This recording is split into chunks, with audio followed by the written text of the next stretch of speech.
في ختام المؤتمر الاقتصادي بشرم الشيخ. اليوم فجر جديد للتدريب المهني، فجر جديد لمصلحة الكفاية الانتاجية والتدريب المهني. اليد التي تعمل ولا تهدم، اليد التي تعمر ولا تخرب، يد السلام. يتشرف السيد اللواء المهندس حسن محمد عمر الزير، وكيل أول وزارة الصناعة والتجارة ورئيس مصلحة الكفاية الانتاجية والتدريب المهني، بافتتاح المؤتمر. فليتفضل سيادتي.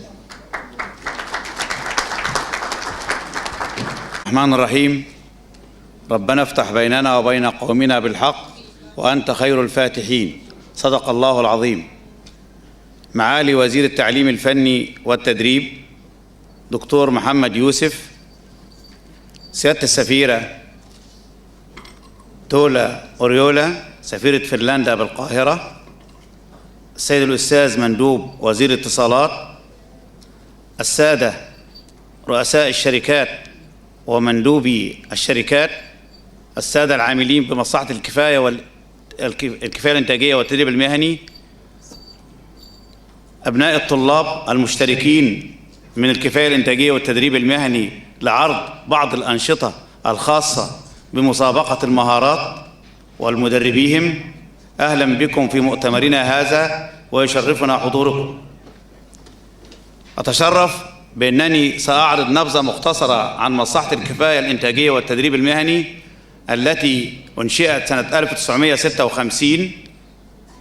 والكفاية الإنتاجية والتدريب المهني تتكون من 9 مناطق تدريبية و42 مركز تدريب و42 مهنة، وهي بها 35,000 طالب، بتخرج حوالي من 11,000 إلى 12,000 خريج على مستوى الجمهورية سنويا في التخصصات المختلفة.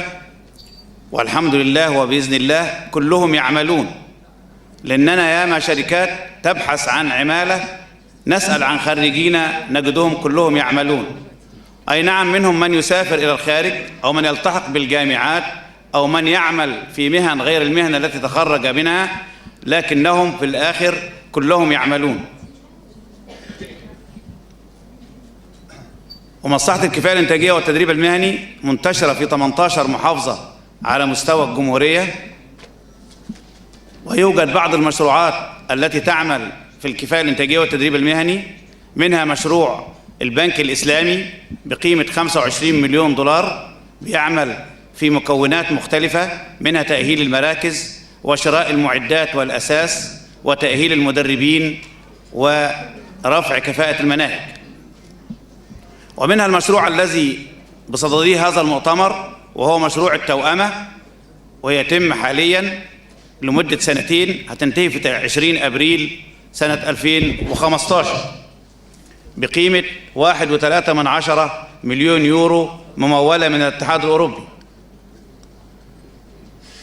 المشروع عبارة عن 4 مكونات: القانون والتشريعات، الإدارة والتنظيم، بناء القدرات، التسويق والتوعية المجتمعية والشراكة مع القطاع الخاص، وهو ما يركز عليه مؤتمرنا هذا. من مخرجات التوأمة وقد مضى منها 95% إلى الآن تطوير الرؤية والرسالة والخطة الاستراتيجية لمصلحة الكفاية الإنتاجية، وضع مجموعة من القيم كإطار العمل المهني، الجودة، النمو والتطور، الشفافية، المهنية، التنافسية. اقتراح تعديل الهيكل التنظيمي للمصلحة، البدء في إعداد دليل إطار القيم المشترك الكاف،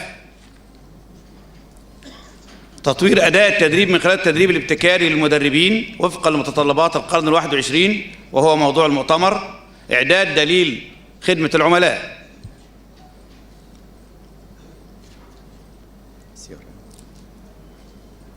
تمام.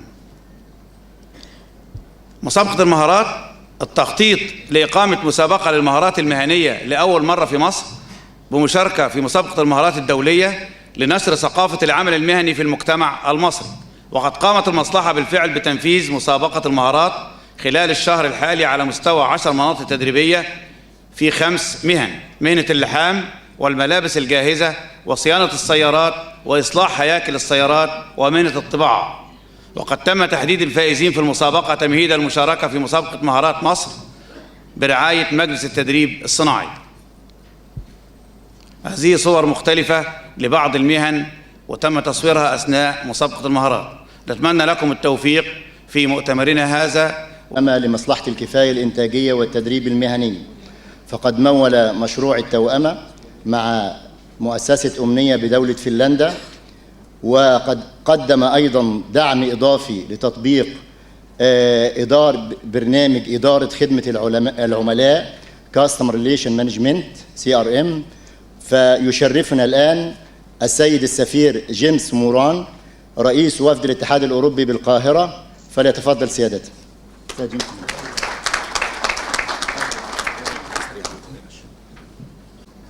We have in the European Union for a long time invested in vocational education at home and abroad, and especially here in Egypt. Why? Because it has an absolutely key role in supporting economic and socio-economic development, increasing productivity, and at the end of the day, alleviating poverty. Now, over the years, Egypt's given quite a bit of attention to this, and Tibet, of course, has been around for some years and has been at the forefront of new policy directions in this critical area. High-quality career, technical education and vocational training is a sine qua non. It is something you simply cannot do without.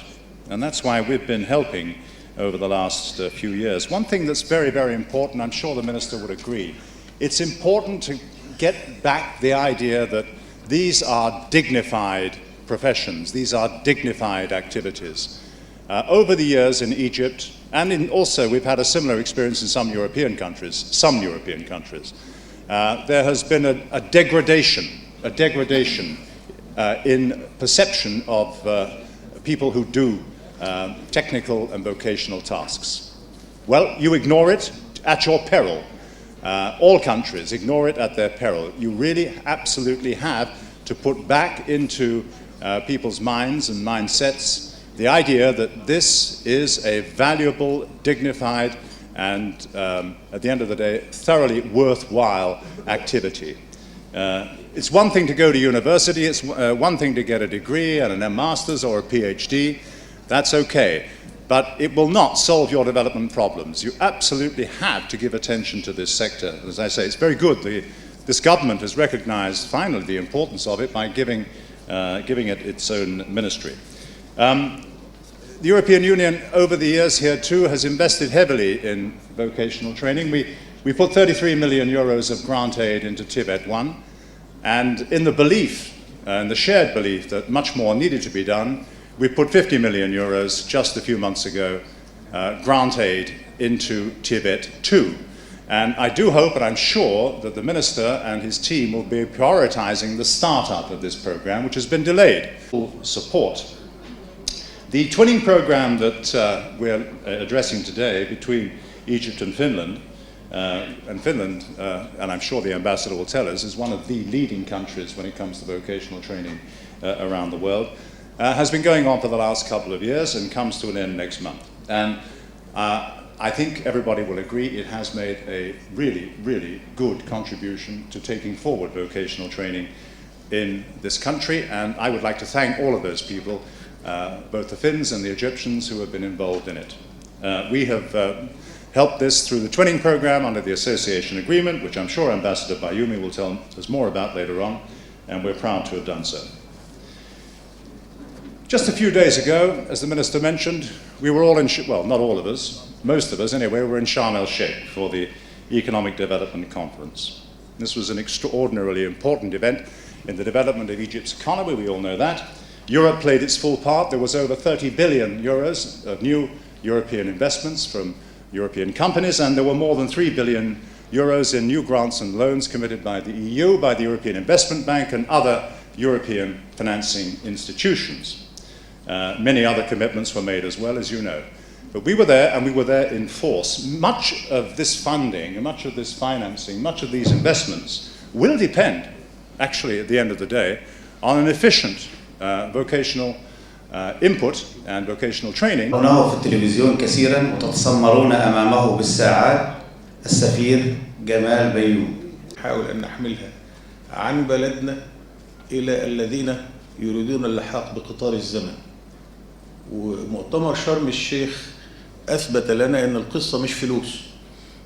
الاستثمار ليس باب نفتحه فتنهال علينا الدولارات، ونحن لن نأكل دولارات وتمويل سواء كان منح أو قروض، إنما إنتاج السواعد والعقول المصرية هو الأساس.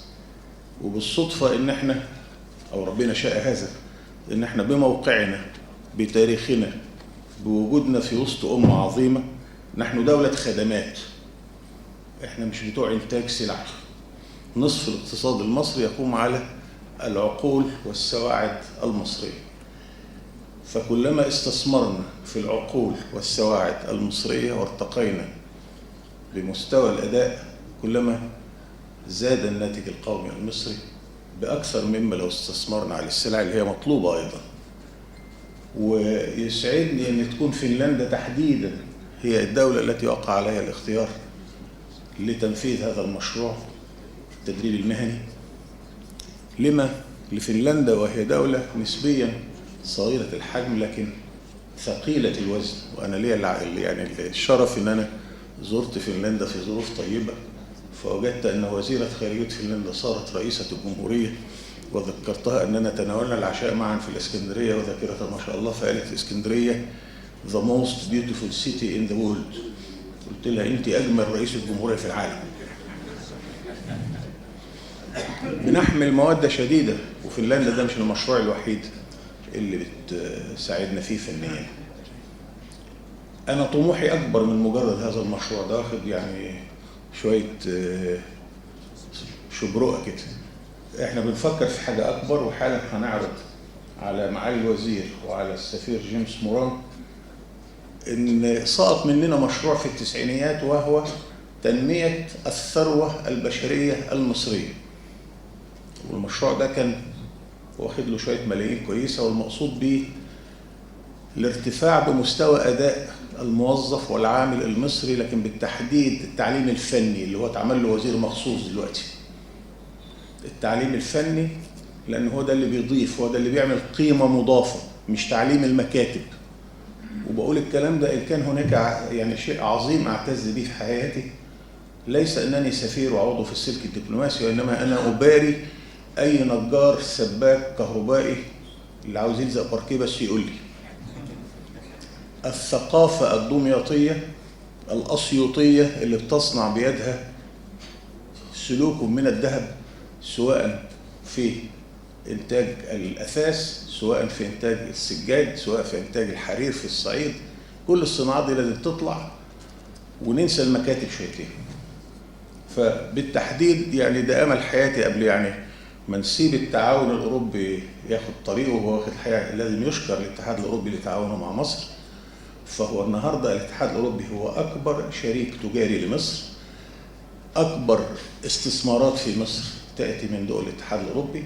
بالمناسبة تليها الدول العربية، الدول العربية قفزت قفزة كبيرة جدا في السنوات الأخيرة، وأنا فخور إن احنا بنحضر لشرم الشيخ 2 الأسبوع القادم 27 28 29 هنروح القمة العربية. ورجائي لو في صحافة اعتنوا شوية بالملف العربي، بطلوا التخاذل وجلد الذات في التعامل العربي أو نقده. العرب صاروا يمثلون 20% من تجارة مصر الخارجية، أوروبا أزيد شوية من 30. تراجعت الولايات المتحدة نتيجة أن لا يوجد اتفاق للتجارة الحرة. التجارة الحرة وتحرير التجارة والقبول بمعايير الجودة العالمية هو ده المنفذ لدول في منزلة مصر. أنا بما إن أنا جاي الأخير فمش عاوز أطول عليكم، شكرا والله يوفقكم.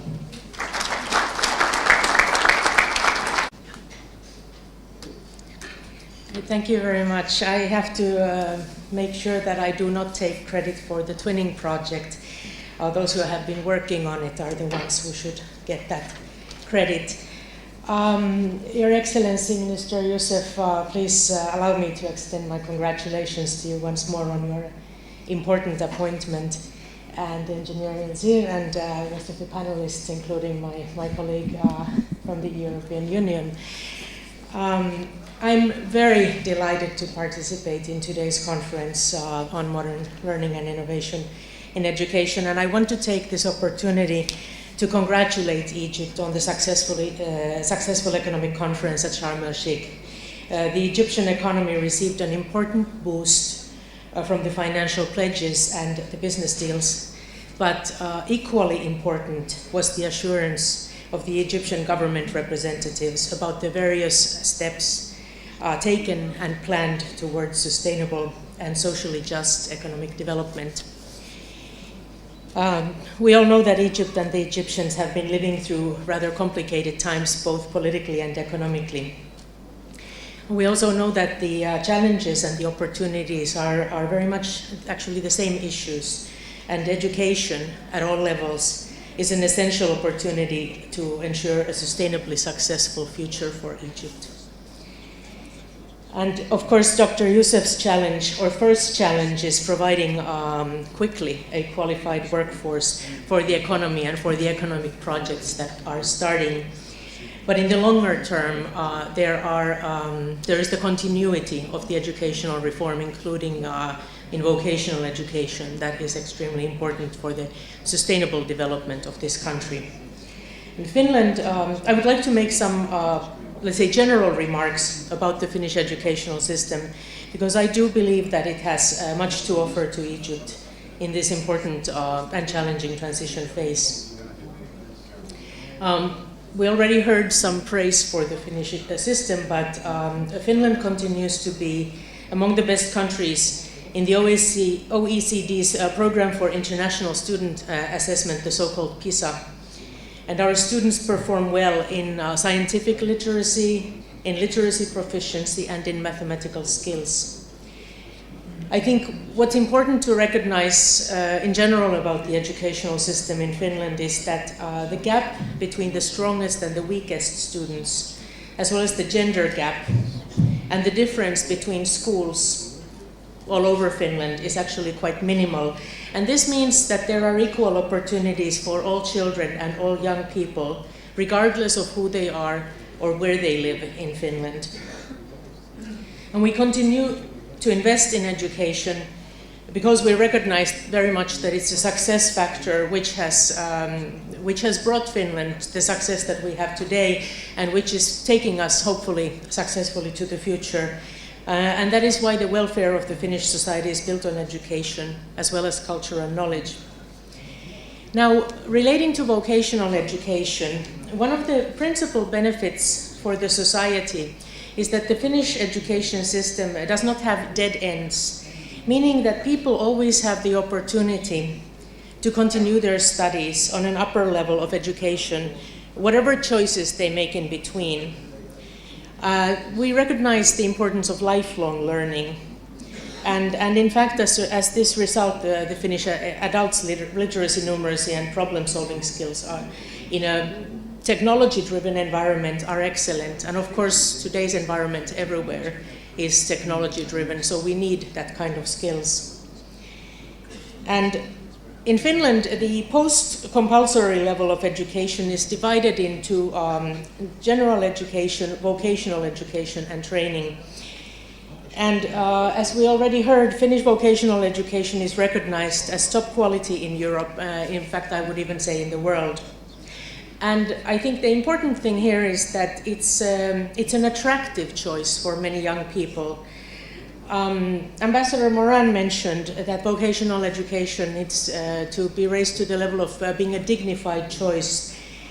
And in fact, in Finland, after basic education, over 50% of students finishing compulsory education choose to continue on to vocational education, and then a little bit under 50% to upper secondary school.